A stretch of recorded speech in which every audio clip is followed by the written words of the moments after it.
ಹುಡುಗಿಗಾಗಿ ಜೈಲಿಗೆ ಹೋದ್ರು ಬುದ್ಧಿ ಕಲಿಯದ ಪಾಗಲ್ ಪ್ರೇಮಿ. ಜೈಲಿನಿಂದಲೇ ವಿಡಿಯೋ ಕಾಲ್ ಮಾಡಿ ಅಪ್ರಾಪ್ತಿಗೆ ಮಾನಸಿಕ ಹಿಂಸೆ. ನಮ್ಮ ಹಿಂದೂ ಹುಡುಗರನ್ನ ಯಾಕೆ ಹಿಂದೂ ಹುಡುಗಿಯರು ಯಾಕೆ ಮುಟ್ತಾರೆ? ಧಾರವಾಡ ಸಬ್ ಜೈಲು ಭ್ರಷ್ಟಾಚಾರದ ಕೂಪಾಗಿದೆ.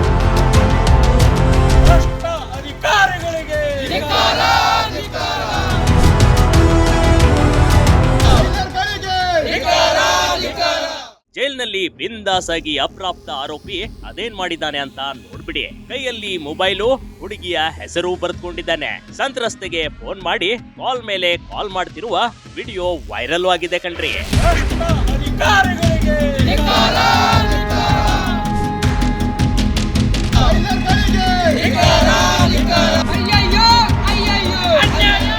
ಕಳೆದ ವಾರವಷ್ಟೇ ಶ್ರೀರಾಮ್ ಸೇನೆ ಅವರು ಜೈಲಿನಲ್ಲಿ ನಡೆಯುತ್ತಿರುವ ಕರ್ಮಕಾಂಡದ ಬಗ್ಗೆ ಹೇಳಿದ್ರು. ಜೈಲಿನಲ್ಲಿ ಆರೋಪಿ ಫಯಾಜ್ ಬಿಂದಾಸ್ ಆಗಿ ಫೋನ್ ಮಾತಾಡ್ತಾನೆಂದು ಆರೋಪ ಮಾಡಿದ್ರು. ಇದೀಗ ಎಲ್ಲ ಆರೋಪಗಳಿಗೂ ಸಾಕ್ಷ್ಯ ಎನ್ನುವಂತೆ ಜೈಲಿನಲ್ಲಿ ಸಂತ್ರಸ್ತೆಗೆ ಜೊತೆಗೆ ವಿಡಿಯೋ ಕಾಲ್ ಮಾಡಿದ್ದು ವೈರಲ್ ಆಗಿದೆ.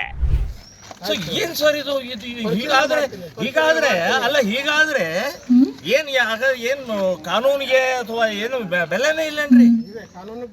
ಅವನು ಭಯೋತ್ಪಾದಕ, ಅವನು ರೌಡಿಗಳು, ಭಯೋತ್ಪಾದಕರು, ಕ್ರಿಮಿನಲ್ಸು, ಗೂಂಡಾಗಳು, ಮುಸ್ಲಿಂ ಅವರು ಪೋಕ್ಸೋದಲ್ಲಿ ಒಳಗಡೆ ಇದ್ದಾನೆ. ನೇಹಾ ಹಿರೇಮಠ್ ಒಳಗಡೆ ಅವನು ಹರಾಮಿ, ಅವನೇ ಗುಂಪು ಕಟ್ಕೊಂಡಿದ್ದಾನೆ. 11 ಜನರ ಜೊತೆಗೆ ನಾನು ಮಾತಾಡಬೇಕು, ಸರದಿ ಪ್ರಕಾರ ಮಾತಾಡಬೇಕು, ಲಘು ಮಾತಾಡಂತ ಹೇಳ್ತಾನವ. ಜೈಲಿನಲ್ಲಿದ್ರು ಮುರಿದಿಲ್ಲ ಬಾಲಕನ ಸೊಕ್ಕು. ಹಿಂದೂ ಹುಡುಗಿಗೆ ಫೋನ್ ಕಾಲ್. ಪೋಕ್ಸೋ ಪ್ರಕರಣದಲ್ಲಿ ಜೈಲು ಸೇರಿರುವ ಆರೋಪಿ ಇವನು.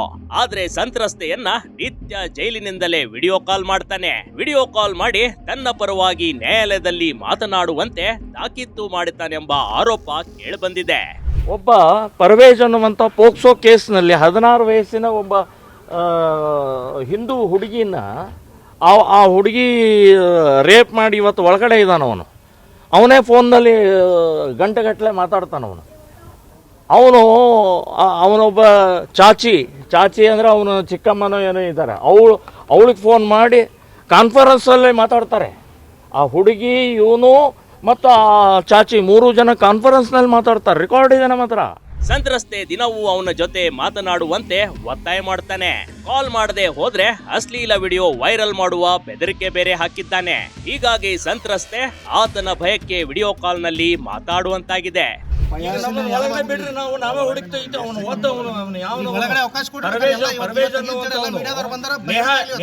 ನೇಹಾ ಹಿರೇಮಠ ಅವನ ಹೆಸರೇನು ಫಯಾಜ್, ಅವನೇ ಗುಂಪು ಮಾಡ್ಕೊಂಡಿದ್ದಾನಲ್ಲಿ 11 ಜನರು.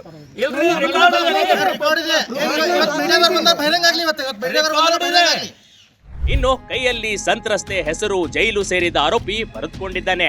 ಇಷ್ಟೆಲ್ಲ ನಡೆಯುತ್ತಿದ್ರು ಜೈಲಿನಲ್ಲಿ ಮೊಬೈಲ್ ಹೇಗೋಯ್ತು, ಆಕೆಯ ನಂಬರ್ ಅವನಿಗೆ ಕೊಟ್ಟಿದ್ಯಾರು, ಜೈಲಾಧಿಕಾರಿಗಳು ಏನ್ ಮಾಡ್ತಾ ಇದ್ದಾರೆಂದು ಸಂತ್ರಸ್ತೆ ಮನೆಯವರು ಶ್ರೀರಾಮ್ ಸೇನೆ ಮುಂದೆ ಅಳಲನ್ನ ತೋಡ್ಕೊಂಡಿದ್ದಾರೆ. ಒಬ್ಬ ರೌಡಿ, ಅವನ ಹೆಸರೇನು ಮುಸ್ಲಿಂ ಇದ್ದಾನ, ಅವನು ವಿಡಿಯೋ ಕಾಲ್ ಮಾಡಿದ್ದು ಸ್ಕ್ರೀನ್ ಶಾಟ್ ನಲ್ಲಿ ಇದರಲ್ಲಿ ಬಂದ್ಬಿಟ್ಟಿದೆ, ಮೀಡಿಯಾದಲ್ಲಿ ಬಂದಿದ್ದೀರಿ. ಅಲ್ಲ, ಎಂಕ್ವೈರಿ ಆಯ್ತು, ಅದ್ರ ಒಳಗಡೆ ಹೇಗೆ ಬಂತು? ಒಳಗಡೆ ಹೇಗೆ ಬಂತ್ರಿ? ಇವನು ಹೇಳ್ತಾನೆ, ಇವನು ಫಯಾಜ್ ಪರ್ವೇಜ್ ಹೇಳ್ತಾನೆ, ಎಲ್ಲ ಸಿಗುತ್ತೆ ದುಡ್ಡು ಕೊಟ್ರೆ, ಶರೆ ಸಿಗತ್ತೆ, ಸಿಗರೇಟ್ ಸಿಗತ್ತೆ, ನಮ್ಮ ಮನೆಯೊಳಗೆ ಸಿಗ್ಲಿಕ್ಕಿಲ್ಲ, ಅಷ್ಟು ಒಳಗಡೆ ಸಿಗುತ್ತೆ ಅಂತ ಅವನೇ ಹೇಳಿದಾನೆ, ಬಾಯ್ ಬಿಟ್ಟಿದ್ದಾನೆ. ಮುಸ್ಲಿಂ ಯುವಕನಿಂದ ಹಿಂದೂ ಅಪ್ರಾಪ್ತೆ ಮೇಲೆ ಲವ್ ಜಿಹಾದ್ ಸೇರಿದಂತೆ ಇತರೆ ಆರೋಪಗಳು ಕೇಳಿಬಂದಿವೆ. ಸದ್ಯ ಶ್ರೀರಾಮ್ ಸೇನೆ ಅಧ್ಯಕ್ಷ ಪ್ರಮೋದ್ ಮುತಾಲಿಕ್ ನೇತೃತ್ವದಲ್ಲಿ ಹೋರಾಟಗಳು ನಡೆಯುತ್ತಲೇ ಇವೆ. ಜೈಲಿನ ಕರ್ಮಕಾಂಡದ ಬಗ್ಗೆ ಪದೇ ಪದೇ ಶ್ರೀರಾಮ್ ಸೇನೆ ಎಚ್ಚರಿಕೆ ನೀಡುತ್ತಿದೆ. ಆದ್ರೂ ಜೈಲಿನೊಳಗೆ ಕರ್ಮಕಾಂಡಗಳು ನಿಂತಿಲ್ಲ.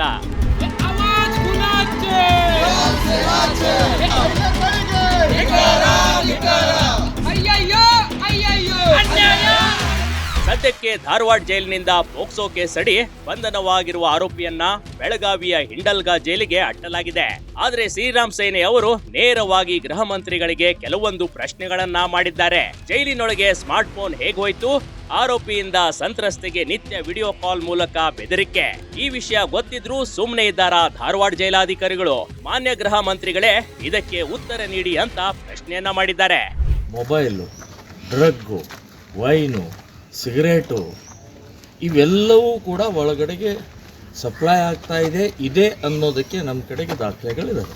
ಒಟ್ಟಾರೆ ಧಾರವಾಡ ಜೈಲಿನಲ್ಲಿ ಈ ಹಿಂದೆ ಗಾಂಜಾ ಹಾಗೂ ಮೊಬೈಲ್ ಫೋನುಗಳು ಜೈಲಾಧಿಕಾರಿಗಳ ಕೈವಾಡಿದ್ದು ಸಾಬೀತಾಗಿದೆ. ಕೇವಲ ಧಾರವಾಡ ಮಾತ್ರವಲ್ಲದೆ ಕರ್ನಾಟಕದ ಎಲ್ಲ ಜೈಲುಗಳಲ್ಲಿ ಇನ್ನು ಅಧಿಕಾರಿಗಳು ಎಚ್ಚರಿಕೆ ವಹಿಸುವಂತಾಗಲಿ. Big TV Karnataka, Dharwad.